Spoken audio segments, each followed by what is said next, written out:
Welcome to Module 4, Part 1, Blood Sugar. So we are talking about this because this is one of the number one things that we see in our office as to why people are feeling the way that they're feeling.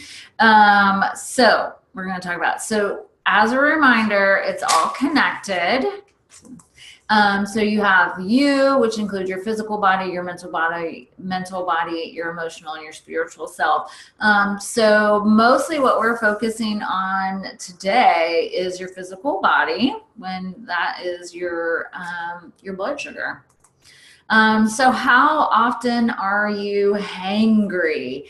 Well, do you even know what hangry means? This is a common term around our office. Is hangry is that state of anger caused by a lack of food, and hunger causing negative change in your emotional state. So this is that Snickers commercial where it has like the crazy rough person, and then they're like, you need a whatever, and they give them a Snickers bar, and then they turn into like their normal selves. This is like, when somebody is, trying to tell you, and you just like yell at them for no reason. You're like, oh, excuse me. And it's just, and then we've seen the t-shirts and things, the memes, like, excuse me for what I said to you when I was hungry. That's so good. Yeah. And this is so important. So people think, oh, blood sugar, I don't need to worry about this because I don't have diabetes, but this matters for everyone. And it's so important because so many people come into our office and they're skipping meals or like going way too long in between meals. And then they wonder why they're tired or cranky or. Absolutely.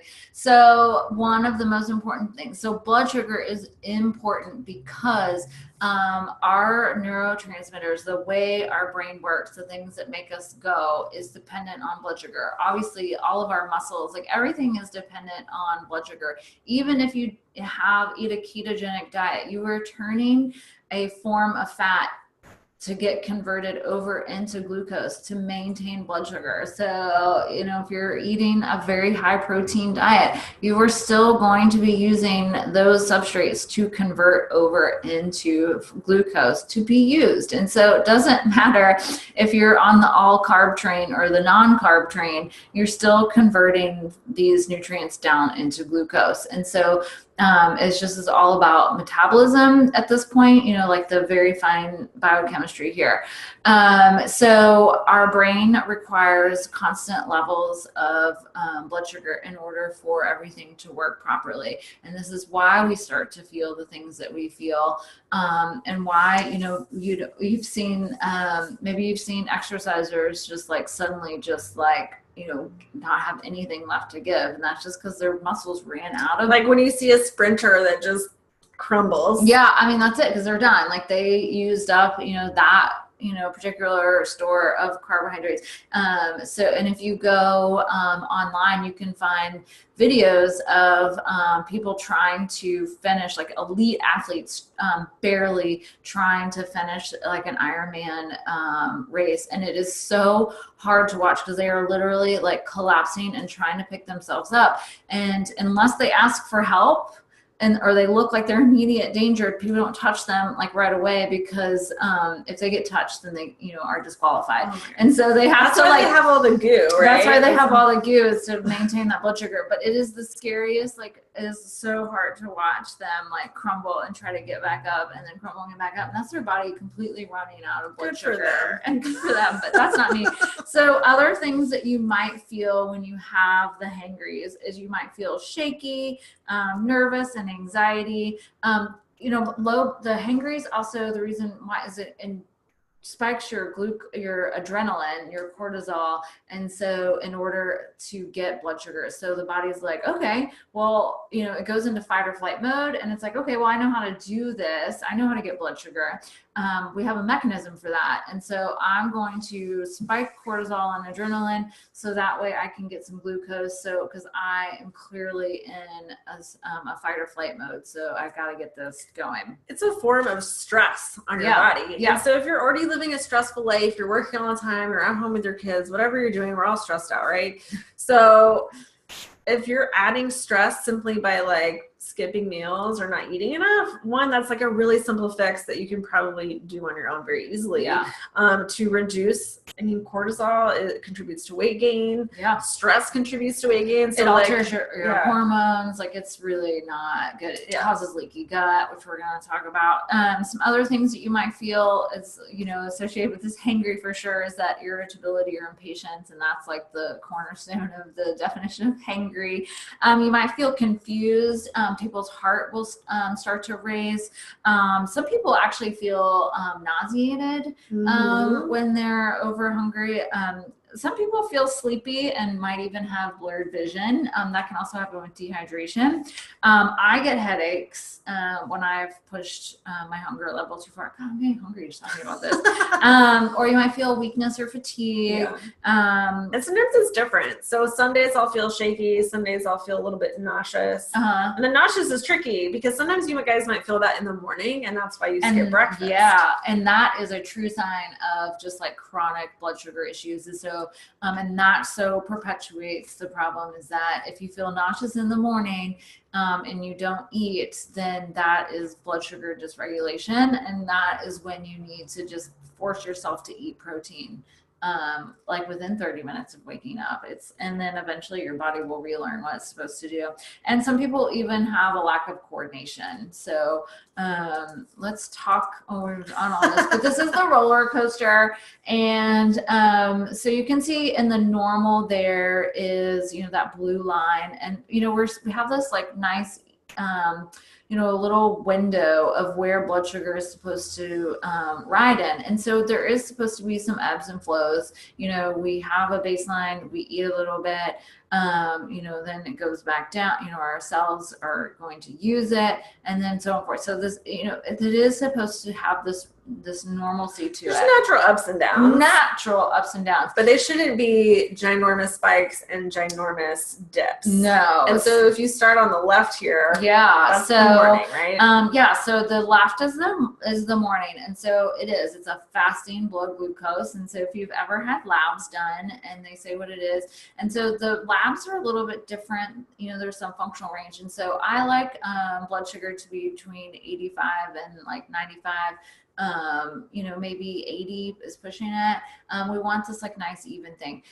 So in the morning we start with a fast, and then what some people do is if they skip breakfast, then they're going to use their cortisol to spike their blood sugar. Or if they have like a donut. Right. Like something sugary or highly processed. Yeah. Even like a bowl of sugary cereal. Yeah. So that's the other thing that can happen is, or you've just had coffee. Yeah. And that will spike the blood sugar on its own.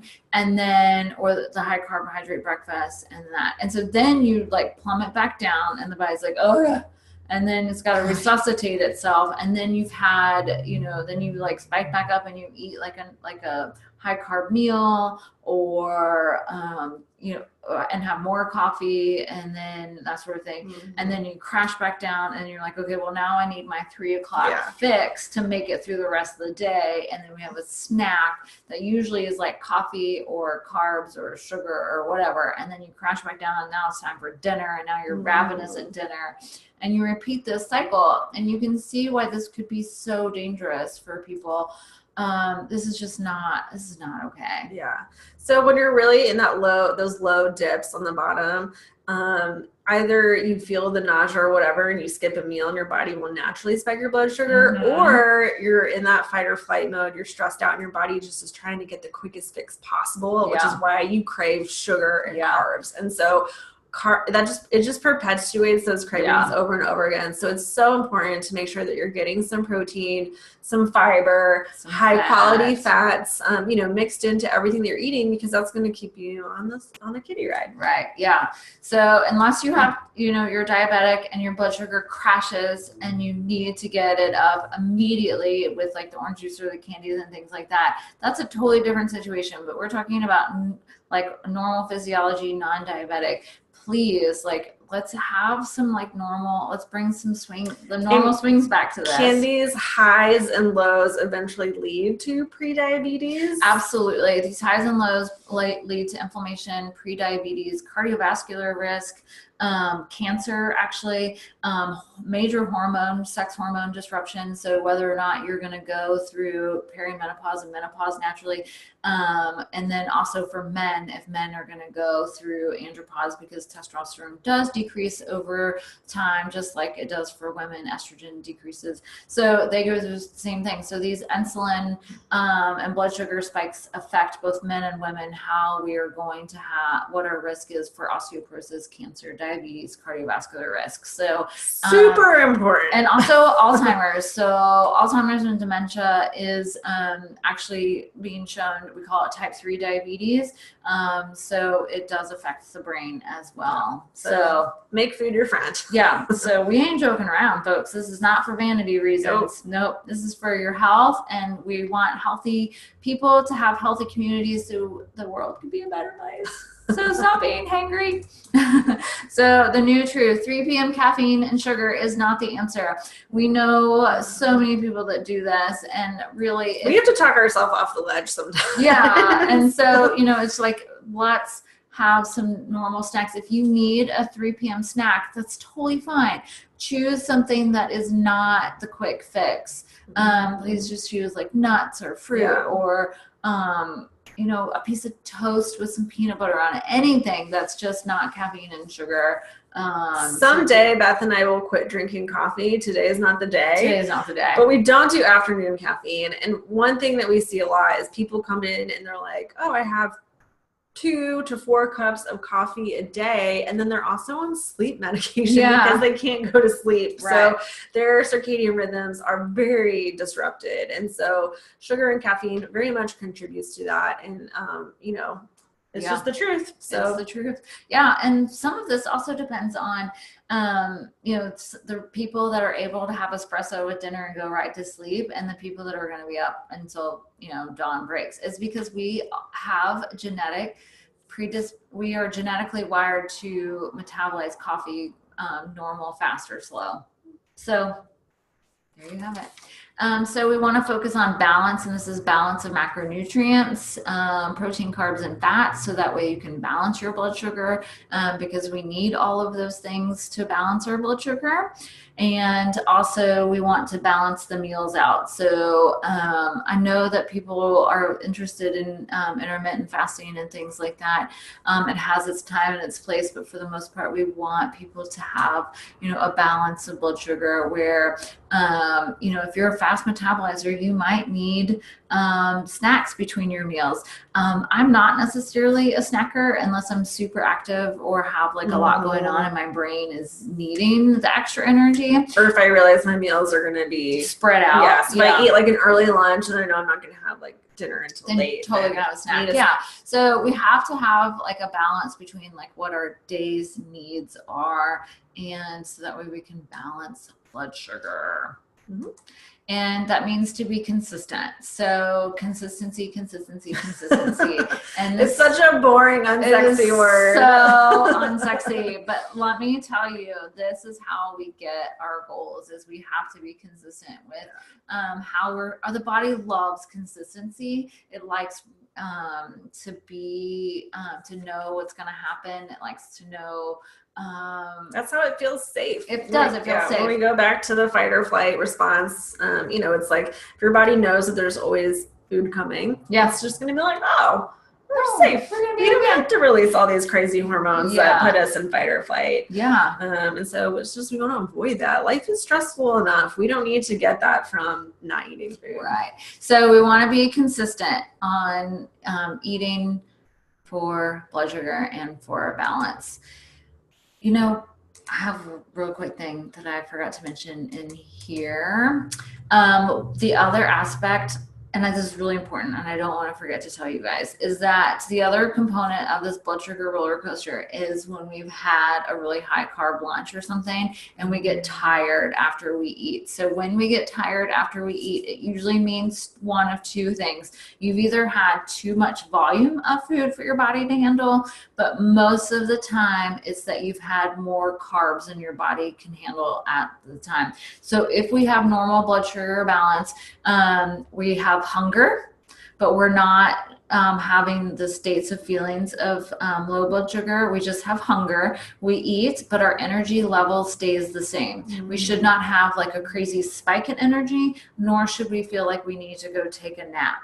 So balanced blood sugar means that we are in a steady state of feeling the same. I was just thinking about Thanksgiving and how everyone blames turkey for the tryptophan, but it's usually the sweet potatoes, mashed potatoes, stuffing, pie, all of the sugar. The sugar, so it's like the excess of carbs and it's the excess of food. The excess of food. It's more than our body can handle at that one time. So Stop blaming the turkey. Yeah. So please, it does have more tryptophan, but it's not an excess amount. I mean, so anyways, let's please like understand what that feeling is of low blood sugar.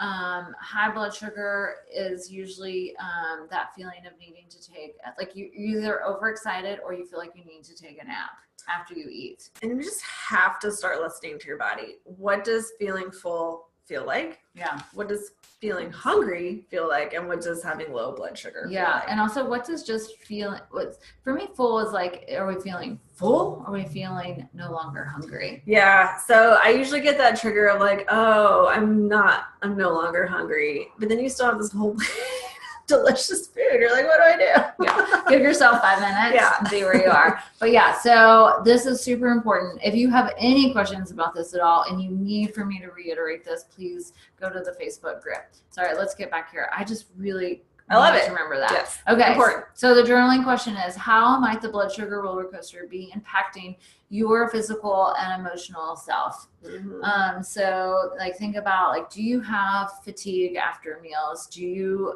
go from being crashed to wide awake after you eat? Like, are you picking fights with people? Yeah. Like what are those feeling feelings? cranky? Yeah. Like what are the emotions that you're feeling? That the shakies, the jitters. Yeah. Do you get headaches?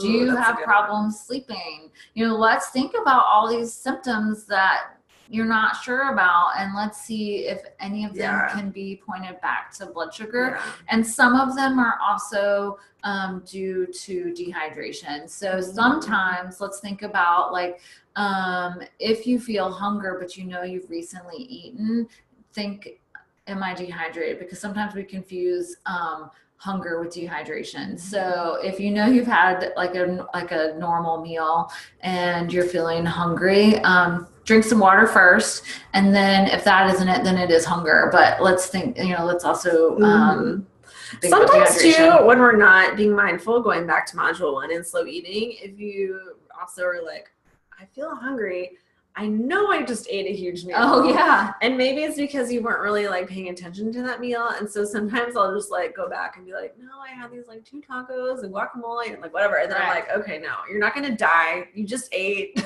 Yeah. Have some water. It's going to be okay. Right.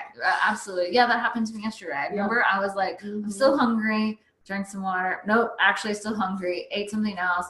Was still hungry. Yeah. Drank some more water. And I was like, oh, that was it. I was just didn't have enough water. Okay, so spend time reflecting on how often you get caught in the blood sugar roller coaster. And this is where you want to use your food and lifestyle journal. So please make any notes there related to blood sugar. There should be plenty of room, or, you can use a separate journal. But I think all of these things are important to see maybe what your patterns are. And that can be found in the Module 4 downloadables. And of course, we love to see you in the Facebook group. All right. See you later. Thanks, everyone. Bye. Bye.